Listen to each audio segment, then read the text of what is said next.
The family photograph, they call it, and a very dysfunctional family the G20 looks at the moment. The smiles and bonhomie disguise nothing. On the paramount global challenge of the moment, Syria, these men and women are hopelessly divided. In such gatherings, it's the prerogative of the host to keep his guests waiting. Vladimir Putin has used every possible moment of the summit to exert his authority. No one will have been fooled by the sheepish shrug of mock apology for his tardiness. And no one will have missed the fact that smiles from Barack Obama and the Russian president were for the cameras. For one another, there wasn't even a glance. It is absolutely standing room only as we wait for Vladimir Putin to arrive for his end of G20 press conference. This is box office stuff from the Russian president. It's been an incredible platform for him and his views. It's worth considering. Just imagine if the G20 hadn't been going on this week. We'd be concentrating on those countries about to take action, principally Barack Obama and his allies. Instead, St. Petersburg really has been the opportunity for the naysayers to have a go.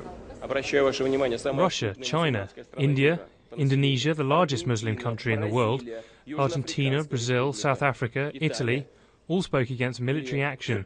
Also, the same was done by the General Secretary of the United Nations. But just as President Obama frequently affected to be oblivious of his Russian counterpart during this gathering, so he was always bound to disdain opposition in general. Only a congressional vote of no will stymie his determination to punish President Assad for the use of chemical weapons. I put this before Congress for a reason.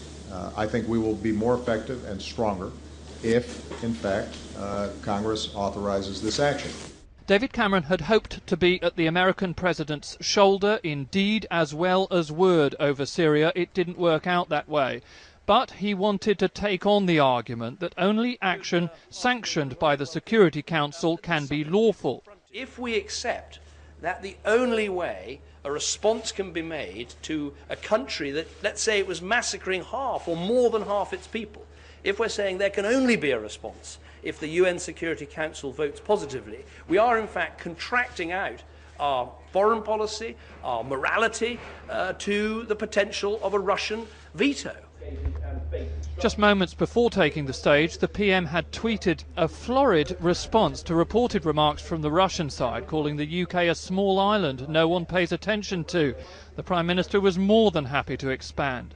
You have found the time during your presumably about 3 hours of sleep to compose a jolly uplifting ode to all things British. Anybody would think a nerve has been touched. No, not at all. Look, as far as I can see, this whole issue has now been denied by the Russian spokesman. They claim they never said such a thing.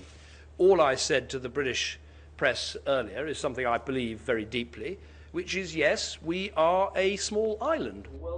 As he returns to Little Britain, David Cameron will reflect that he never expected great progress in St. Petersburg. Still, stalemate and acrimony is a deeply unsatisfying response to the dreadful events in Syria. Joey Jones, Sky News at the G20 in St. Petersburg.